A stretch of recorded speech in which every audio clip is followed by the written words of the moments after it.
Earlier today, I put up a video talking about this mysterious aircraft that I located on the ice in Antarctica. For those of you that haven't seen it, I'll show it to you right here. It's in the Princess Martha coast of Antarctica.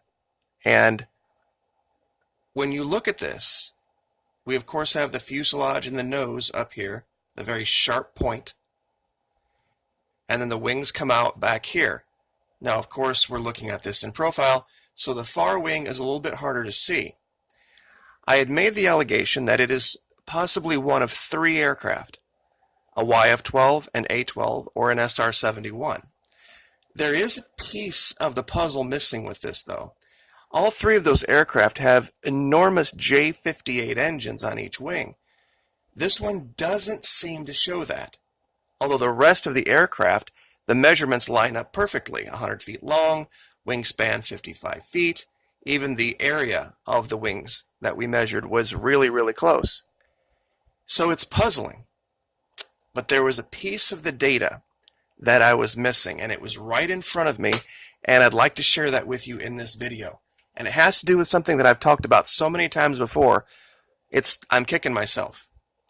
Now, in Google Earth Pro, when you download the program and open up the map, across the top, upper left, there's a series of commands that you can, and I'll see if I can get up here and have it show up. There's a little push pin for labeling a spot. There's a command to add a shape, a polygon, a path. One of those looks like a clock, and it says show historical imagery.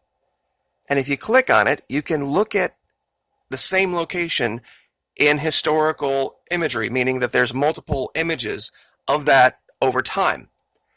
Now, I didn't do that with this image, and I really wish I would have before I made the videos, because it explains a lot. Now, the image that you're seeing, even if you have the time slider off, is the same.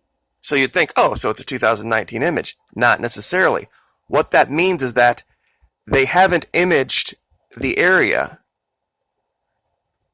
since the last line. If you look at this little blue bar right here, when you click on this, there's going to be a series of lines that pop up.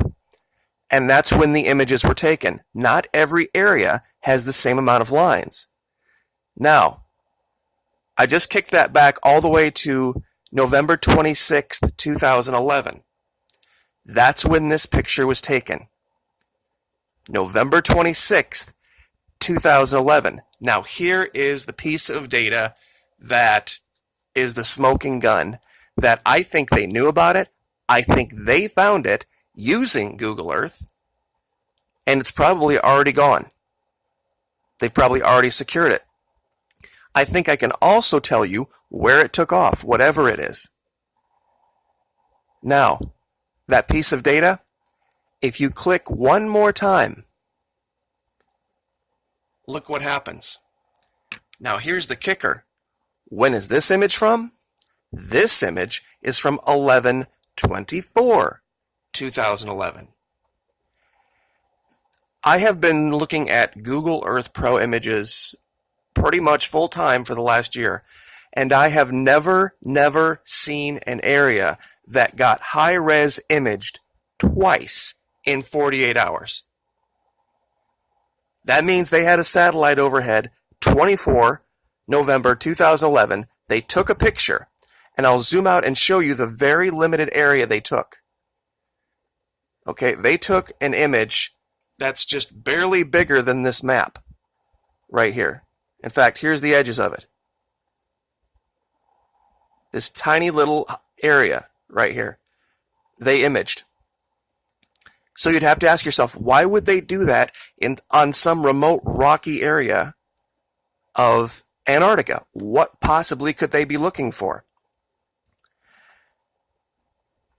So here's what the image looked like then. Now this is a different time of day, so the shadows are different, but you can still see the cockpit, and you can still see the general shape of an aircraft. Now, 48 hours later, they re-imaged the area, a different time of day, and lo and behold, Look what shows up. So here's the story. They lost an aircraft. They had an idea that it was somewhere in Antarctica. They used the satellite imagery to find it and then confirmed it with 2 high-res sweeps over 48 hours. Now, here is the smoking gun. These aircraft, this actually looks more like Aurora than it does the SR-71, YF-12, or A-12. And that's an experimental aircraft. If you were going to experiment with an aircraft like that and you wanted absolutely no one to see it, Antarctica would be the perfect place to test it. Now you'd have to ask yourself, yeah, but it's so hostile there. There is a runway. In fact, there is a secret base that we uncovered, I shouldn't say we uncovered, that Clausen Plays, another channel we covered 3 weeks ago, uncovered using the Strava Fitbit data at Union Glacier. Now, watch this. This aircraft is designed to fly in a straight line really, really fast. Not maneuverable at all. I'm going to bring up the ruler. Select line. And I'm going to draw a line directly through the center of the aircraft. It gives me a heading. A heading of about 218.72 degrees roughly. Okay, now I'm going to zoom out.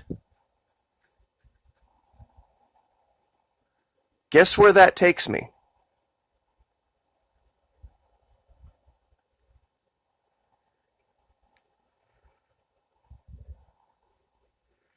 It takes me right to this place called Union Glacier. Now, Union Glacier has a runway. In fact, you can find it right here. Now, let me see if I can get the high res to kick up. 1 second, I'll find it. Okay, here it is. Now, this is an image from December 2, 2011. Okay, so this would have been 1 month after that, the November 2011 image. This runway was built the year before. How do we know this? Well, here, as you can see in the upper left, we have a whole bunch of lines. So we can go back a whole bunch of different times. February 2010, February 2009, that runway doesn't exist. It's not there. So we have a runway built, purpose-built, in 2010 for some strange reason. And then we also have in 2011 a missing plane. Looks very much like a spy plane. And let's see if I can find the picture of the Aurora. That's not it. 1 second. That's the A-12. Let me get rid of that real quick.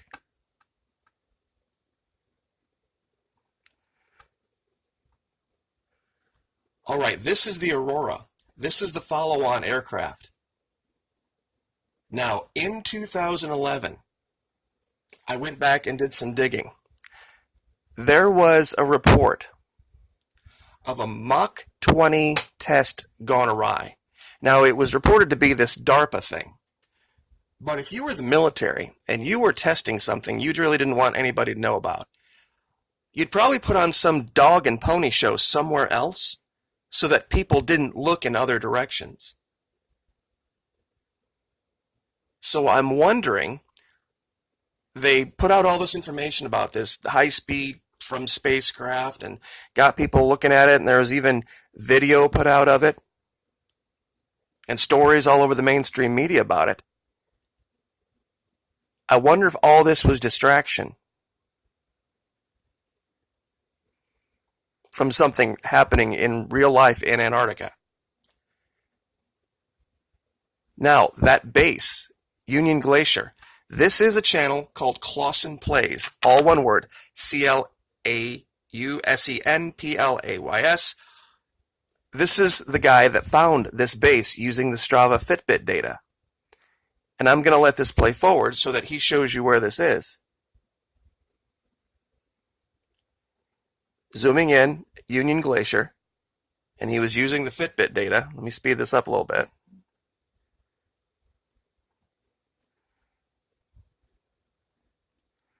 He shows you the runway. Now he's going to overlay the Fitbit data.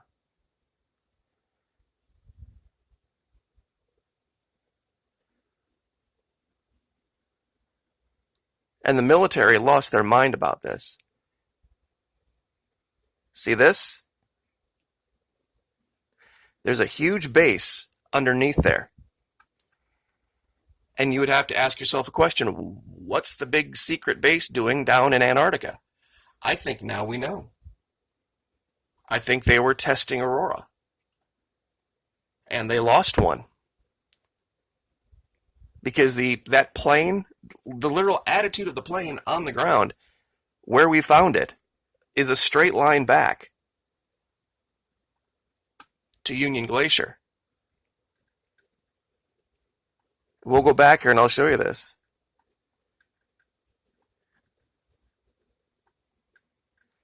Here's the plane. Here's the straight line right through it.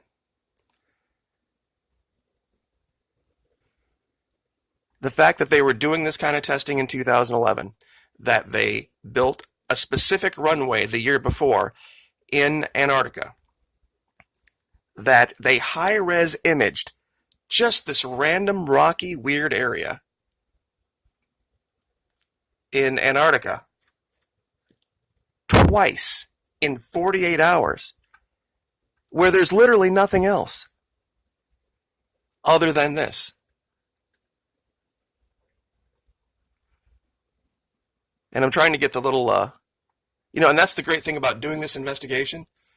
You can take my word for it, and that's great, or you can get Google Earth Pro for yourself and do exactly what I did with the coordinates that I'm providing. You just need to have at least a laptop to download the program. It's a standalone program. And you can see the measurements that I'm showing you. It all kind of adds up. It really does. That Antarctica is a test bed for these high-speed craft. And to get the maximum amount of lift, you would want the cold, dense air. There's planes that get grounded all the time in the desert Southwest because the air's too hot, too thin. Cold air is ideal for testing aircraft like this. And no one would ever find it, in the sense that if you knew where you were flying it, Antarctica is this giant white sheet of paper underneath you. Where it goes down, unless it's someplace like this perhaps, where it's caught up in a crevice or a shadow, you're going to find it. It's going to stick out like a sore thumb on that giant white sheet of basically snow paper, for lack of a better term. If you try testing over the ocean, which would be the only other place, once that thing hits the water, it's gone. You're never going to find it, especially in the Pacific. And you can't test over places like Nevada or Wright-Patterson anymore because of camera technology. People see it literally immediately, and everybody has a smartphone that's able to video image this stuff even at night. So I think this is Aurora. Now, how they lost it, why it was here in 2011, who knows?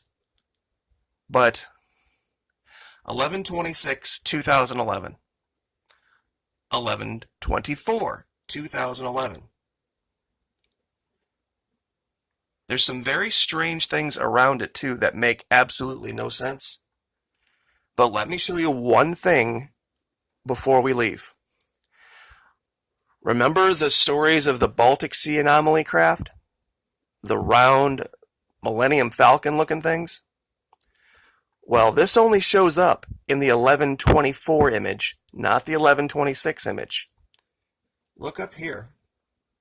Now, this isn't really smoking gun, but there's another craft stuck in the ice here.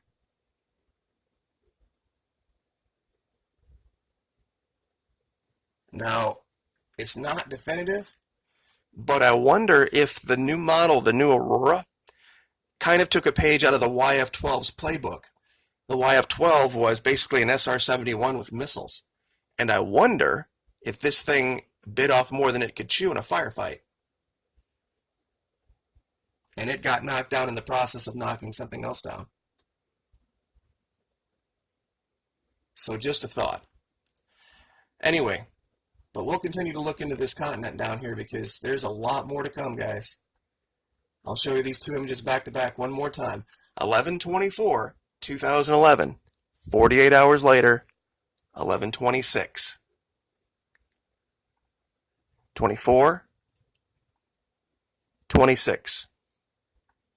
Smoking gun. Like, share, subscribe.